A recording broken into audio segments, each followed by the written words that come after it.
17살 때 나는 거대한 빚을 진 늙은 남자와 결혼해야 했습니다. 2024년 가을, 78배 김영희 할머니는 거실 소파에 앉아 손주들에게 이야기를 시작했습니다.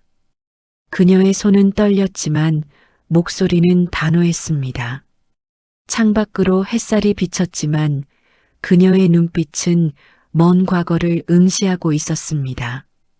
1963년 전라남도 구례군의 작은 산골 마을. 영희는 그의 17살이었습니다. 새벽 5시면 어김없이 일어나 마당을 쓸었습니다. 닭장에서 계란을 모으고 냇가로 빨래를 하러 갔습니다. 오후가 되면 집 뒤편 감나무에 올라가 감을 땄습니다. 높은 가지에 매달려 있는 감을 따려고 발끝을 세우면 가을 하늘이 한눈에 들어왔습니다. 영희야, 저리 올라가면 떨어진다. 어머니 박순자의 목소리가 마당 아래에서 들려왔습니다. 영희는 웃으며 감을 하나 더 땄습니다. 그때만 해도 그녀는 평범한 시골 소녀였습니다.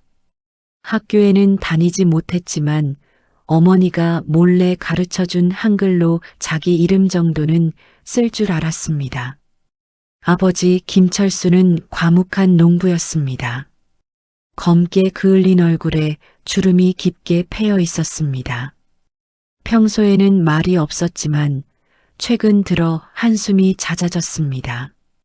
영희는 그것을 눈치챘습니다. 밤마다 부모님의 속삭이는 소리가 방문 틈새로 새어나왔습니다.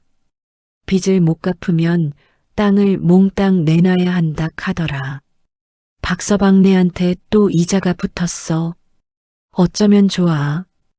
영희는 이불을 뒤집어 쓰고 귀를 막았습니다. 하지만 부모님의 불안은 공기처럼 집안 곳곳에 스며들어 있었습니다. 어느 날 저녁이었습니다.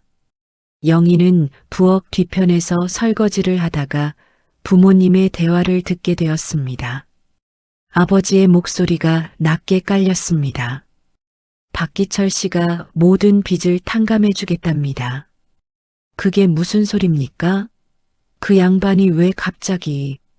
대신 조건이 영희를 달라고 합니다. 장가를 들겠다고. 설거지하던 영희의 손이 멈췄습니다. 그릇이 물속으로 미끄러졌습니다.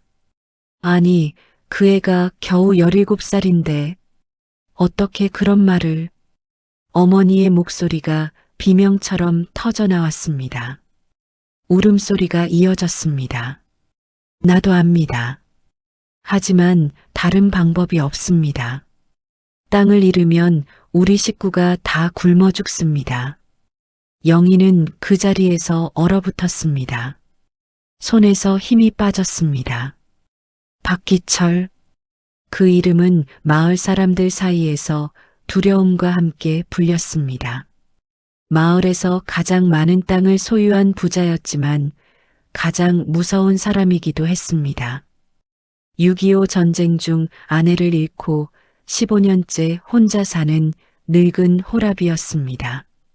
그의 기와집은 마을 언덕 위에 우뚝 솟아 있었습니다.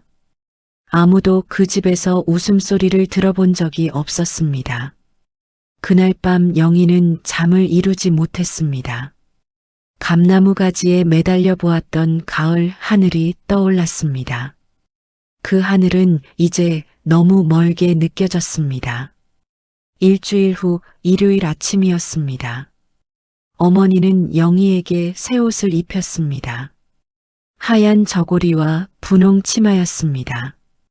어머니의 손이 떨렸습니다. 옷고름을 매면서 어머니는 한 번도 영희의 눈을 마주치지 못했습니다. 어머니, 말하지 마라. 나도 어쩔 수가 없구나. 면사무소는 마을에서 1시간을 걸어야 했습니다. 아버지가 앞장섰고 영희와 어머니가 뒤따랐습니다. 아무도 말이 없었습니다. 가을 햇살이 따사로웠지만 영희의 등은 차가웠습니다. 면사무소 직원은 서류를 보더니 눈살을 찌푸렸습니다. 신부 나이가 17살이라고요? 부모 동의서가 있습니다. 아버지가 서류를 내밀었습니다. 직원은 한숨을 쉬었습니다. 요즘도 이런 일이 있나? 시골에서는 흔한 일 아닙니까? 도장이 찍혔습니다. 붉은 주사가 하얀 종이 위에 선명하게 찍혔습니다. 그 순간 영희의 어린 시절은 끝났습니다. 박기철의 집은 마을 언덕 위에 있었습니다. 기와집에 사랑채까지 딸린 큰 집이었습니다. 대문을 열고 들어서는 순간 영희는 숨이 막혔습니다. 집안 곳곳에 여자 사진이 걸려 있었습니다. 한복을 입은 젊은 여인이었습니다. 모두 같은 사람이었습니다. 박기철의 죽은 아내였습니다. 이 방을 쓰거라. 박기철의 목소리는 낮고 무뚝뚝했습니다. 그는 영희를 안방으로 안내했습니다. 내 마누라가 쓰던 방이다. 방문을 열자 장롱과 화장대가 보였습니다. 화장대 위에는 빛과 거울, 놀이개가 그대로 놓여 있었습니다. 장롱 안에는 죽은 여인의 옷가지가 가득했습니다. 마치 주인이 잠시 나갔다가 곧 돌아올 것처럼 모든 것이 그대로였습니다. 영희는 그날 밤 이불을 뒤집어 쓰고 소리 없이 울었습니다. 감나무 아래에서 따던 감의 단맛이 떠올랐습니다. 가을 하늘을 올려다보던 순간들이 떠올랐습니다. 그 모든 것이 이제 너무 멀리 있었습니다. 창밖에서 바람 소리가 들렸습니다. 영희는 이불 속에서 작게 속삭였습니다. 나는 여기서 어떻게 살아야 하지? 대답은 없었습니다.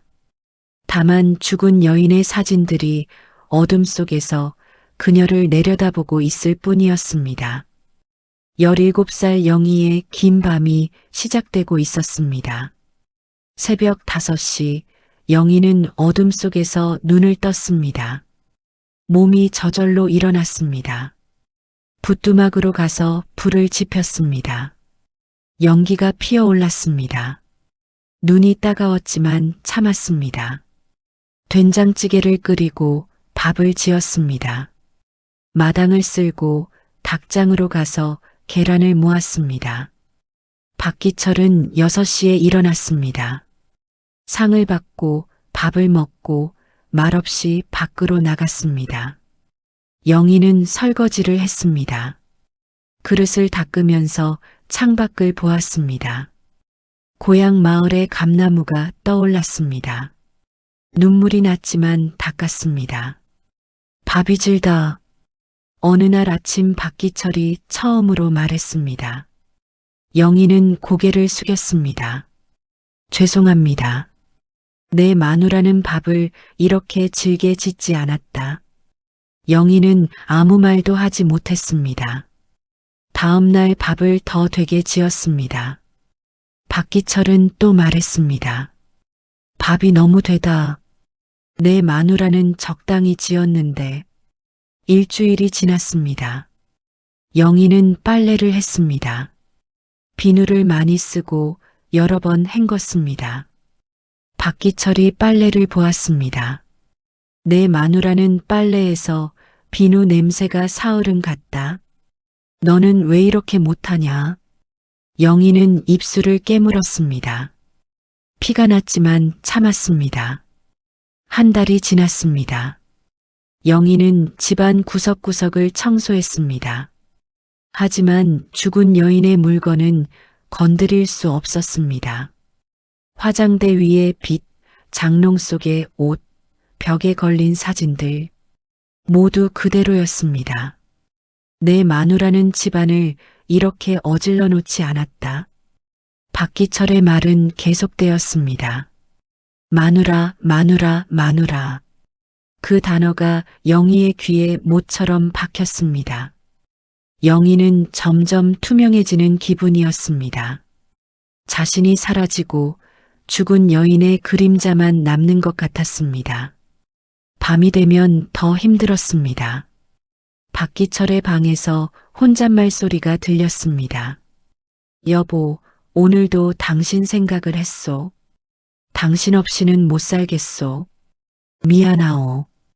다시는 당신을 잊지 않을 것이오. 약속했잖소. 다시는 행복하지 않겠다고. 영희는 이불 속에서 몸을 떨었습니다. 이 집에는 세 사람이 사는 것 같았습니다. 자신과 박기철, 그리고 죽은 여인의 유령. 그 유령이 가장 강했습니다. 2달째 되던 어느 날이었습니다. 영희는 용기를 냈습니다. 저녁 식사 후 박기철에게 말했습니다.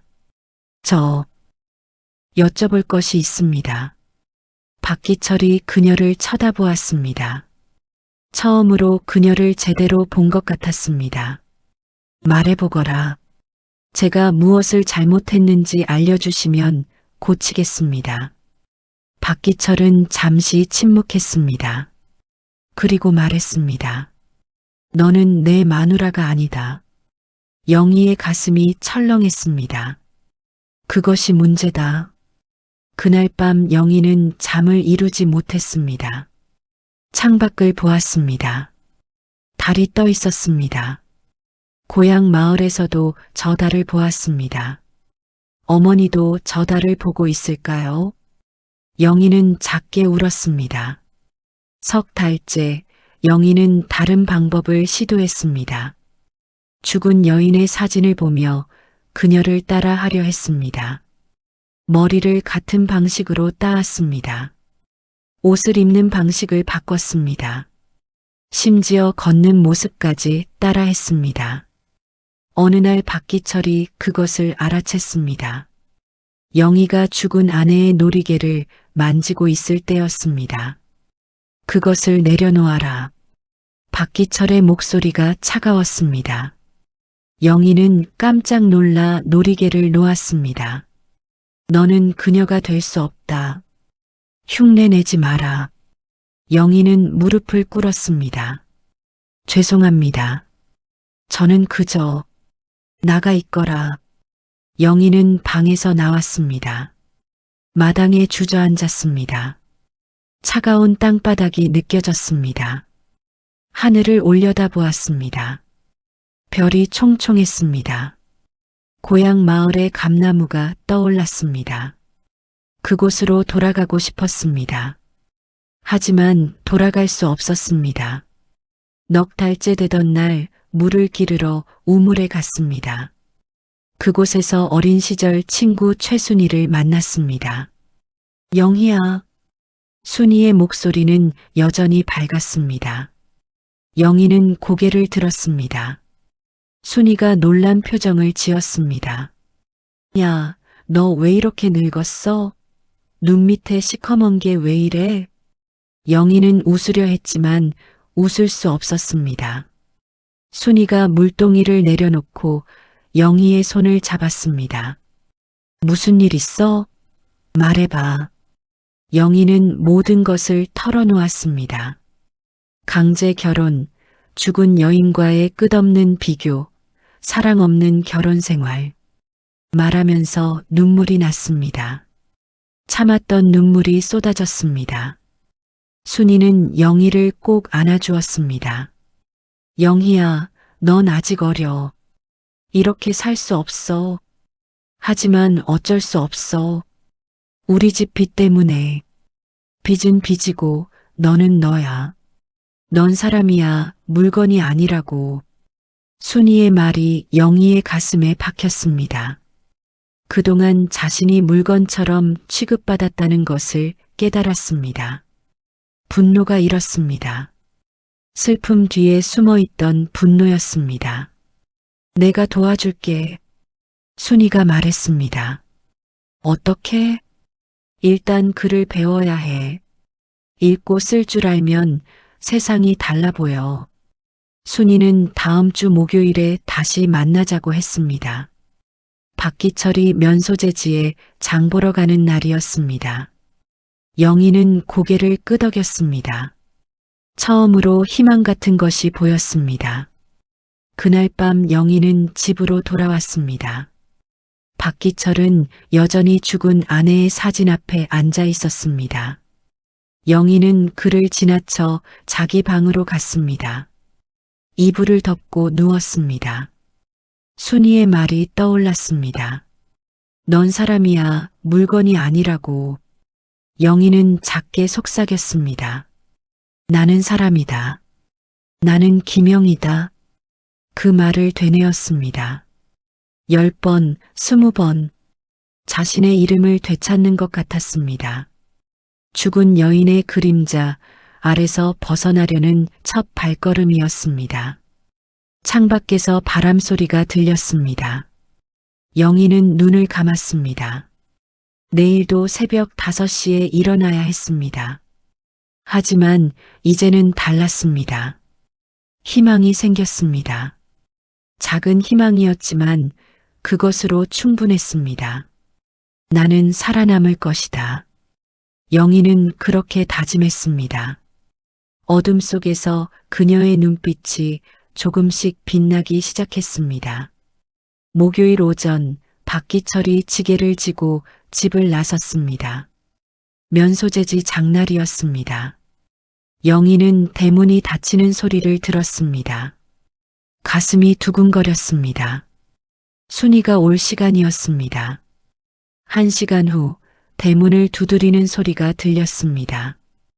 영희는 달려가 문을 열었습니다. 순이가 보따리를 들고 서 있었습니다. 왔어. 순이는 웃으며 안으로 들어왔습니다. 보따리를 풀었습니다. 오빠가 쓰던 국민학교 교과서였습니다. 낡고 해진 책이었지만 영희에게는 보물처럼 보였습니다. 이거부터 시작하자. 한글 자음 모음부터. 순이가 책을 펼쳤습니다. 영희는 책상 앞에 앉았습니다. 순이가 글자를 하나씩 짚어가며 가르쳤습니다. 기역, 니은, 디귿, 리을. 영희는 따라 읽었습니다. 목소리가 떨렸습니다. 배움에 대한 갈증이 터져나왔습니다. 잘하네. 너 머리 좋구나. 순이가 말했습니다. 영희는 처음으로 칭찬을 들었습니다. 눈물이 났습니다. 왜 울어? 몰라. 그냥. 두 사람은 3시간 동안 공부했습니다. 영희는 스펀지처럼 흡수했습니다. 자음과 모음을 익히고 간단한 단어를 읽었습니다. 엄마, 아빠, 하늘, 땅. 글자가 소리가 되는 순간이 신기했습니다. 다음 주에 또 올게. 그때까지 이거 연습해. 순이가 공책 한 권을 주었습니다. 영희는 공책을 가슴에 안았습니다. 고마워. 친구니까. 그리고 영희야. 순이가 진지한 표정을 지었습니다. 돈을 모아. 조금씩이라도. 돈을? 응. 계란이랑 김치 팔아서 몰래 모으는 거야. 언젠가 필요할 거야. 영희는 고개를 끄덕였습니다. 순이가 떠난 후 영희는 교과서와 공책을 장롱 깊숙이 숨겼습니다. 죽은 여인의 옷 사이에 넣었습니다. 아무도 찾지 못할 곳이었습니다. 그날 밤부터 영희의 삶이 달라졌습니다. 낮에는 집안일을 했습니다. 하지만 박기철이 잠든 밤에는 등잔불을 켰습니다. 작은 불빛 아래서 글자를 연습했습니다. 손이 아팠지만 멈추지 않았습니다. 일주일이 지났습니다. 영희는 이제 간단한 문장을 읽을 수 있었습니다. 순이가 다시 왔습니다. 이번에는 산수를 가르쳤습니다. 덧셈하고 뺄셈은 알아야 해. 장사할 때 필요하거든. 장사를? 응. 내가 만든 김치 팔 거잖아. 영희는 생각해보지 못한 일이었습니다. 자신이 무언가를 팔 수 있다는 것, 돈을 벌 수 있다는 것, 가슴이 뛰었습니다. 어떻게 하는데? 장날에 면소재지 가서 팔면 돼. 아줌마들이 많이 사. 그날부터 영희는 김치를 더 많이 담갔습니다. 박기철이 먹을 양보다 2배로 담갔습니다. 계란도 몰래 모았습니다. 닭장에서 계란을 꺼낼 때 하나씩 숨겼습니다. 한 달 후 첫 장날이었습니다. 영희는 김치 항아리와 계란 바구니를 들고 면소재지로 갔습니다. 다리가 떨렸습니다. 장터 한 구석에 자리를 폈습니다. 김치 사세요. 맛있는 김치. 목소리가 작았습니다. 사람들이 지나쳤습니다. 아무도 쳐다보지 않았습니다. 1시간이 지났습니다. 아무것도 팔리지 않았습니다. 영희는 절망했습니다. 아가씨, 김치 얼마예요? 중년 여인이 다가왔습니다. 영희는 얼른 대답했습니다. 한 접시에 50원입니다. 맛 좀 볼까? 여인이 김치를 맛보았습니다. 눈이 커졌습니다. 오, 이거 맛있네. 2접시 주세요. 첫 손님이었습니다. 영희는 떨리는 손으로 김치를 담았습니다. 100원을 받았습니다. 생전 처음 자신이 번 돈이었습니다. 그날 영희는 김치를 다 팔았습니다. 계란도 모두 팔렸습니다. 500원을 벌었습니다. 손에 쥔 돈이 뜨거웠습니다. 집으로 돌아오는 길 영희는 웃었습니다. 오랜만에 웃었습니다. 집에 도착해서 돈을 숨겼습니다. 장롱 뒤 벽의 틈새에 넣었습니다. 아무도 모를 곳이었습니다. 석 달이 지났습니다. 영희는 이제 책을 읽을 수 있었습니다. 순이가 가져온 소설책을 읽었습니다. 주인공이 고난을 이겨내는 이야기였습니다. 영희는 자신과 주인공을 겹쳐보았습니다. 돈도 모였습니다. 5,000원이 되었습니다. 큰 돈이었습니다. 영희는 가끔 돈을 꺼내 세어보았습니다. 희망이 보이는 것 같았습니다. 하지만 위기가 찾아왔습니다. 어느 날 저녁 박기철이 부엌에 들어왔습니다. 영희가 책을 읽고 있었습니다. 너무 집중해서 그의 발소리를 듣지 못했습니다. 그게 뭐냐? 영희는 깜짝 놀라 책을 숨겼습니다. 하지만 늦었습니다. 책이냐? 박기철의 목소리가 차갑게 식었습니다. 대답해라. 그게 책이냐? 예. 여자가 무슨 책이냐? 집안일이나 해라. 영희는 고개를 들었습니다. 처음으로 박기철을 똑바로 쳐다보았습니다. 집안일은 다 했습니다. 박기철이 멈칫했습니다. 영희가 대꾸한 것은 처음이었습니다. 밥도 했고 빨래도 했고 마당도 쓸었습니다. 말대꾸 하느냐? 말대꾸가 아닙니다. 사실을 말하는 것입니다. 박기철의 얼굴이 굳었습니다. 그는 아무 말 없이 돌아섰습니다. 영희는 떨리는 손으로 책을 집어들었습니다. 가슴이 두근거렸습니다. 두려움과 동시에 뭔가 다른 감정이 일었습니다. 자존심 같은 것이었습니다. 그날 밤 영희는 잠들지 못했습니다. 박기철의 방에서 소리가 들렸습니다. 평소와 달랐습니다. 화난 목소리였습니다. 여보, 저 계집애가 변했소. 어떻게 해야 하오? 영희는 귀를 막았습니다. 하지만 소리는 계속 들렸습니다. 당신이라면 어떻게 했을까요? 영희는 이불을 뒤집어 썼습니다. 순이의 말이 떠올랐습니다. 넌 사람이야, 물건이 아니라고. 그 말을 되뇌었습니다. 다음 날 아침 영희는 평소처럼 일어났습니다. 부뚜막에 불을 지폈습니다. 밥을 지었습니다. 박기철이 일어났습니다. 상을 받고 밥 밥을 먹었습니다. 아무 말도 하지 않았습니다. 식사가 끝난 후 박기철이 말했습니다. 오늘부터 장에 나가지 마라. 영희의 손이 멈췄습니다. 김치 팔러 다니는 거 다 알고 있다. 영희는 숨이 막혔습니다. 들켰습니다. 여자가 밖에 나돌아다니는 게 아니다. 하지만 말대꾸하지 마라. 박기철이 일어났습니다. 영희는 그 자리에 주저앉았습니다. 모든 것이 끝난 것 같았습니다. 희망이 사라지는 것 같았습니다. 하지만 그날 밤 순이가 몰래 찾아왔습니다. 담을 넘어 들어왔습니다. 들었어. 박기철 씨가 장 나가지 말래? 영희는 고개를 끄덕였습니다.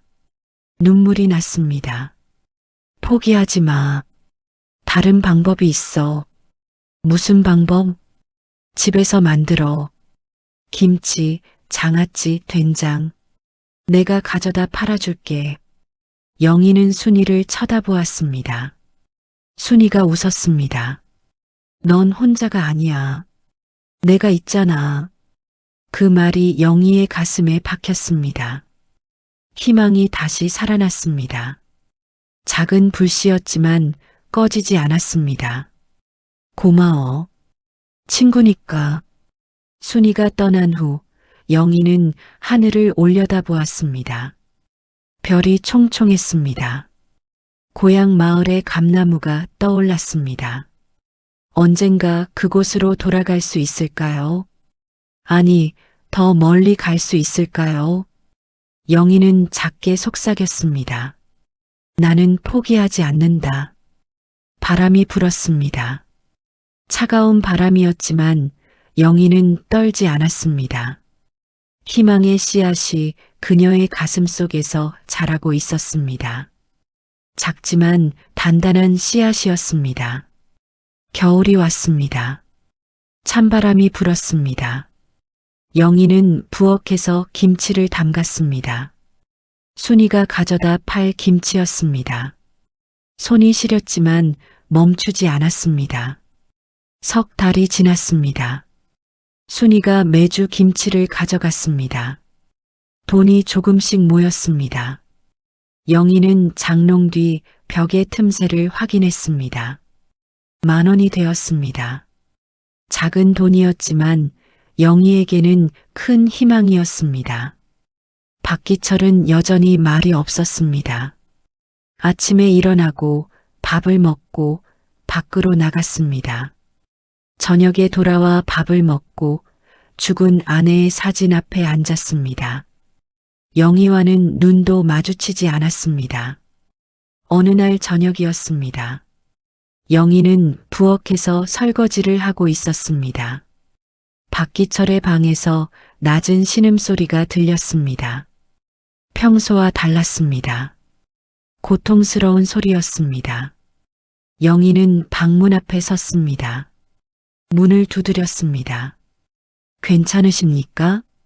대답이 없었습니다. 신음소리만 계속되었습니다. 영희는 문을 열었습니다. 박기철이 바닥에 쓰러져 있었습니다. 얼굴이 창백했습니다. 식은 땀이 흘렀습니다. 배를 움켜쥐고 있었습니다. 어르신, 영희는 달려갔습니다. 박기철을 부축했습니다. 의원을 불러야 합니다. 아니다. 괜찮다. 박기철의 목소리가 약했습니다. 영희는 망설이지 않았습니다. 밖으로 뛰어나갔습니다. 이웃집 문을 두드렸습니다. 도와주세요. 어르신이 쓰러지셨어요.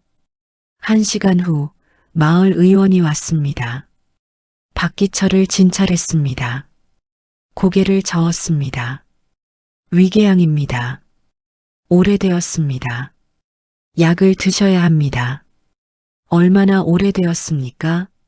한 10년은 된 것 같습니다. 의원이 약을 놓고 갔습니다. 영희는 박기철을 방으로 옮겼습니다. 이불을 덮어주었습니다. 따뜻한 물을 떠왔습니다. 드십시오. 박기철은 고개를 돌렸습니다. 영희는 물잔을 내려놓았습니다. 그리고 부엌으로 갔습니다. 죽을 끓였습니다. 소화가 잘 되는 흰죽이었습니다. 다음 날 아침 영희는 죽을 가져갔습니다. 박기철은 여전히 누워 있었습니다. 드셔야 합니다. 필요 없다. 약을 드시려면 먼저 드셔야 합니다. 영희는 물러서지 않았습니다. 박기철은 한참을 쳐다보다가 일어났습니다. 죽을 받았습니다. 한 숟가락 떠먹었습니다. 맛있다. 작은 목소리였습니다. 영희는 놀랐습니다. 박기철이 처음으로 칭찬을 한 것이었습니다. 일주일이 지났습니다. 영희는 매일 죽을 끓였습니다. 약을 챙겼습니다. 박기철의 얼굴에 조금씩 핏기가 돌았습니다. 어느 날 저녁 박기철이 말했습니다. 왜 나를 돌보느냐? 영희는 잠시 생각했습니다. 그리고 대답했습니다. 모르겠습니다. 그냥 사람이니까요. 박기철은 아무 말도 하지 않았습니다. 하지만 그날 밤 죽은 아내의 사진 앞에 앉지 않았습니다. 처음 있는 일이었습니다. 보름이 지났습니다. 박기철이 일어나 마당을 걸었습니다. 영희는 빨래를 널고 있었습니다. 박기철이 다가왔습니다. 내 부모는 어떻게 지내느냐? 영희의 손이 멈췄습니다. 박기철이 처음으로 그녀의 가족을 물었습니다. 모릅니다. 결혼하고 한 번도 못 갔습니다. 가고 싶으냐? 예. 박기철은 고개를 끄덕였습니다. 그리고 돌아섰습니다. 다음 날 아침 박기철이 말했습니다. 오늘 내 친정에 가거라. 영희는 믿을 수 없었습니다. 정말입니까? 가거라. 해지기 전에 돌아오면 된다. 영희는 뛰듯이 집을 나섰습니다. 1시간을 걸어 고향 마을에 도착했습니다. 감나무가 보였습니다. 눈물이 났습니다. 엄마, 어머니가 마당에 있었습니다. 영희를 보고 달려왔습니다. 두 사람은 끌어안고 울었습니다. 영희야, 영희야. 엄마, 보고 싶었어요. 집 안으로 들어갔습니다. 아버지도 있었습니다. 아버지는 영희를 보고 고개를 숙였습니다. 미안하다. 아버지, 내가 너를 팔았다. 용서해다오. 영희는 아버지를 안았습니다. 아버지의 등이 떨렸습니다. 괜찮아요. 이해해요. 어머니가 밥상을 차렸습니다. 영희가 좋아하던 음식들이었습니다. 세 사람은 함께 밥을 먹었습니다. 오랜만에 따뜻한 식사였습니다. 식사 후 아버지가 말했습니다. 영희야, 사실 그 빚말이다. 예, 사실은 그렇게 큰 빚이 아니었다. 영희는 멈췄습니다. 무슨 말씀이세요? 아버지가 고개를 숙였습니다. 3,000원이었다. 하지만 박기철 씨가 10,000원이라고 했다. 이자까지 붙여서 그럼 너를 데려가려고 거짓말을 한 거다. 나는 그걸 알면서도 허락했다. 영희는 숨이 막혔습니다. 거대한 빚. 그것은 거짓이었습니다. 자신은 3,000원 때문에 팔린 것이었습니다. 왜 그러셨어요? 돈이 필요했다. 동생들 학비가. 미안하다. 정말 미안하다. 아버지가 바닥에 이마를 찧었습니다. 영희는 아무 말도 할 수 없었습니다. 분노와 슬픔이 뒤섞였습니다. 어머니가 영희의 손을 잡았습니다. 영희야, 엄마도 미안하다. 막지 못해서.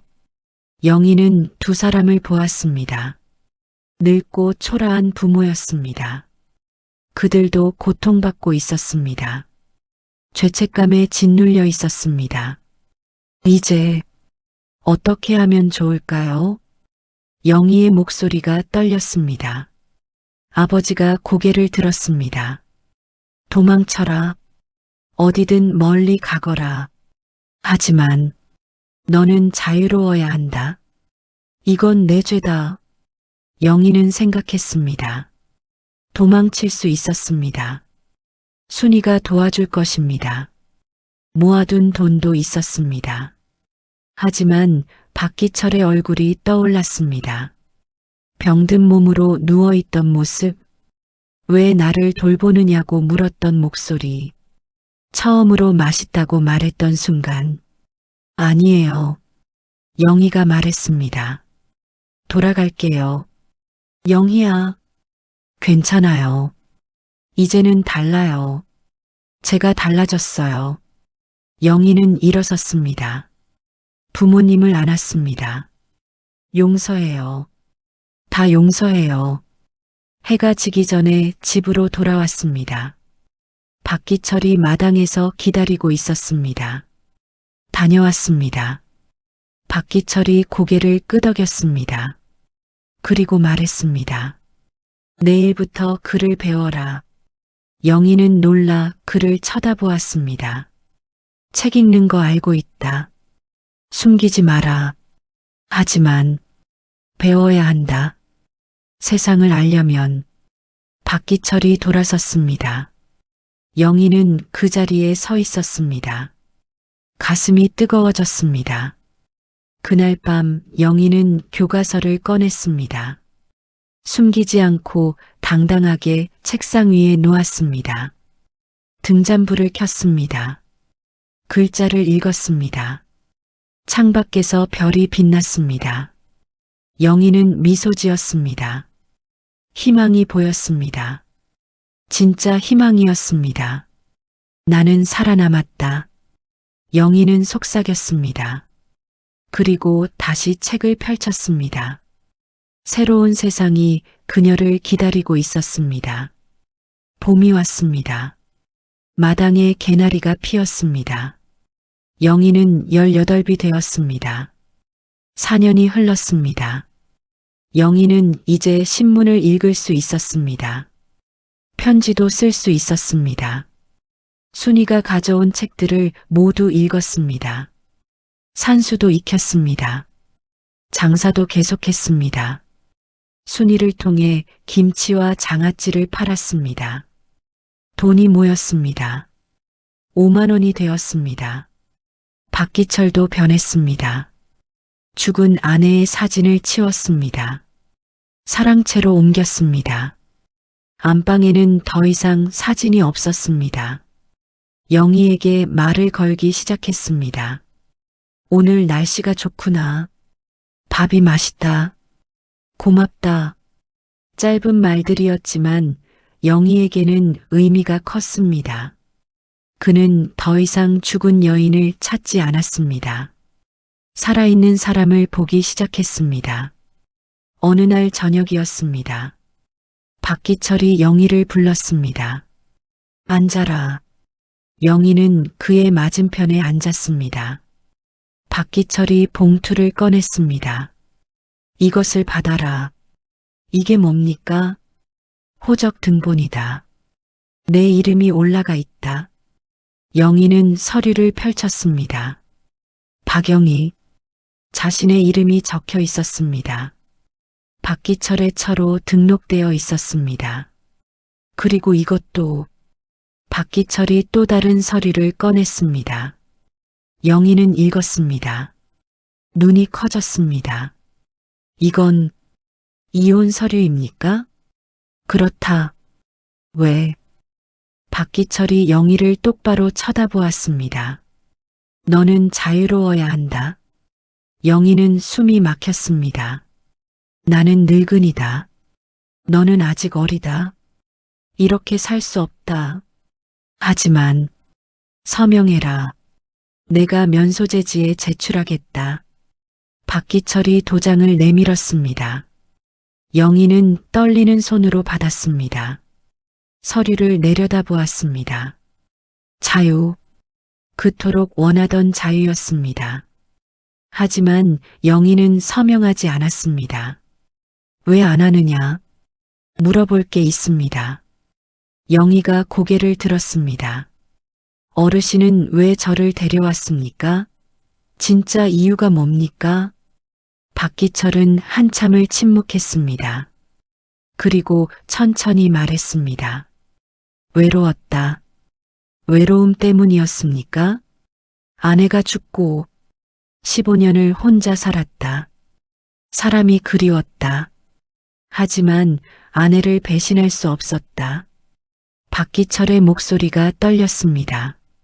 그래서 어린 너를 데려왔다. 사랑하지 않아도 되니까. 그냥 사람이 있으면 됐으니까. 비겁했습니다. 영희가 말했습니다. 박기철이 고개를 숙였습니다. 그렇다. 나는 비겁했다. 하지만 영희가 서류를 접었습니다. 이제는 달라졌습니다. 뭐? 어르신도 변했고 저도 변했습니다. 이제는 다릅니다. 영희가 서류를 박기철에게 돌려주었습니다. 저는 서명하지 않겠습니다. 왜냐? 여기서 더 배우고 싶습니다. 돈도 더 모으고 싶습니다. 그리고 영희가 잠시 멈췄습니다. 어르신이 혼자 계시면 안 됩니다. 약도 드셔야 하고 밥도 드셔야 합니다. 박기철의 눈이 흔들렸습니다. 나는 괜찮다. 아닙니다. 혼자는 안 됩니다. 영희가 미소 지었습니다. 조건이 있습니다. 조건? 제가 원하면 언제든 떠날 수 있게 해주세요. 막지 마세요. 박기철은 고개를 끄덕였습니다. 그리고 제가 공부하는 것도 허락해 주세요. 장사하는 것도요. 알았다. 마지막으로 영희가 진지한 표정을 지었습니다. 저를 사람으로 봐주세요. 물건이 아니라. 박기철은 한참을 영희를 쳐다보았습니다. 그리고 천천히 고개를 숙였습니다. 미안했다. 예, 미안했다. 내게 많이 미안했다. 박기철의 목소리가 떨렸습니다. 영희는 처음 보는 모습이었습니다. 늙은 남자가 울고 있었습니다. 괜찮습니다. 영희가 말했습니다. 이제는 괜찮습니다. 2년이 더 흘렀습니다. 영희는 20살이 되었습니다. 이제 어엿한 어른이었습니다. 순이의 도움으로 야학에 다녔습니다. 국민학교 과정을 마쳤습니다. 중학교 검정고시도 준비했습니다. 박기철은 허락했습니다. 오히려 책을 사주었습니다. 장사도 번창했습니다. 영희의 김치는 면소재지에서 유명했습니다. 장아찌도 잘 팔렸습니다. 된장도 만들어 팔았습니다. 돈이 계속 모였습니다. 10만 원이 되었습니다. 박기철은 건강해졌습니다. 영희가 만든 음식을 먹고 약을 챙겨 먹었습니다. 얼굴에 웃음이 돌았습니다. 마을 사람들이 놀랐습니다. 박 씨가 웃네. 저 사람이 웃을 줄 아는 사람이었나? 어느 날 저녁 박기철이 말했습니다. 영희야. 예. 고맙다. 무엇이요? 나를 살려줘서. 영희는 고개를 저었습니다. 제가 살아난 겁니다. 어르신 덕분에. 두 사람은 마주보고 웃었습니다. 따뜻한 웃음이었습니다. 1969년 봄 영희는 20살이 되었습니다. 검정고시에 합격했습니다. 중학교 졸업장을 받았습니다. 순이와 함께 사진을 찍었습니다. 박기철도 함께 찍었습니다. 세 사람이 나란히 섰습니다. 영희는 가운데서 웃었습니다. 그날 저녁 박기철이 다시 서류를 꺼냈습니다. 이혼 서류였습니다. 이제 받아라. 어르신, 너는 자유로워야 한다. 진짜 자유. 영희는 서류를 받았습니다. 이번에는 서명했습니다. 도장을 찍었습니다. 박기철도 서명했습니다. 이제 어디로 갈 거냐? 서울로 갈까 합니다. 서울? 공부를 더 하고 싶습니다. 고등학교도 가고 싶고요. 박기철이 고개를 끄덕였습니다. 그래라. 멀리 가거라. 어르신은요? 나는 괜찮다. 이제 혼자서도 살 수 있다. 영희는 박기철을 안았습니다. 처음으로 안았습니다. 박기철도 영희를 안았습니다. 두 사람은 한참을 그렇게 있었습니다. 건강하세요. 너도. 일주일 후 영희는 짐을 쌌습니다. 많지 않았습니다. 옷가지 몇 벌, 책 몇 권, 그리고 모아둔 돈. 박기철이 버스 정류장까지 따라왔습니다. 순이도 왔습니다. 세 사람은 말없이 섰습니다. 버스가 왔습니다. 영희는 버스에 올랐습니다. 창가에 앉았습니다. 밖을 내다보았습니다. 박기철이 손을 흔들었습니다.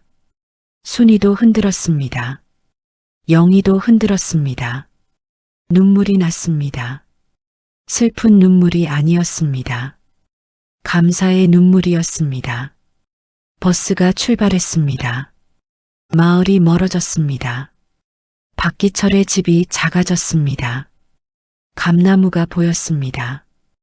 영희는 손을 흔들었습니다. 안녕히 계세요. 그리고 고마워요. 2024년 가을 78배 김영희 할머니는 이야기를 마쳤습니다. 손주들이 눈을 반짝였습니다. 할머니, 그 다음은요? 서울에 가서 고등학교를 졸업했지. 대학도 갔어. 야간 대학이었지만 박기철 할아버지는요? 10년 후에 돌아가셨어. 편안하게 가셨다더라. 순이가 편지로 알려줬지. 슬프지 않으셨어요? 할머니는 미소 지었습니다. 슬펐지. 하지만 감사했어.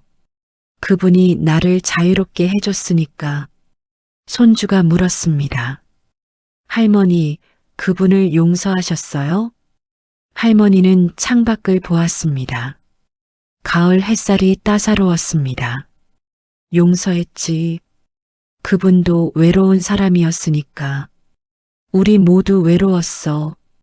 그럼 행복하셨어요? 할머니는 손주의 머리를 쓰다듬었습니다. 힘들었지. 하지만 포기하지 않았어. 그게 중요한 거야. 저도 할머니처럼 강해질 수 있을까요? 그럼. 넌 이미 강해. 다만 모르고 있을 뿐이야. 해가 지고 있었습니다. 할머니는 일어나 창문을 열었습니다. 바람이 들어왔습니다. 따뜻한 바람이었습니다. 기억해라. 너희는 물건이 아니야. 사람이야. 누구도 너희를 팔 수 없어. 손주들이 고개를 끄덕였습니다. 할머니는 미소 지었습니다. 먼 곳에서 새소리가 들렸습니다. 할머니는 눈을 감았습니다. 17살 영희가 떠올랐습니다. 감나무에 올라 하늘을 보던 소녀. 그 소녀는 살아남았습니다. 그리고 자유를 찾았습니다. 잘 살았어, 영희야. 할머니는 작게 속삭였습니다.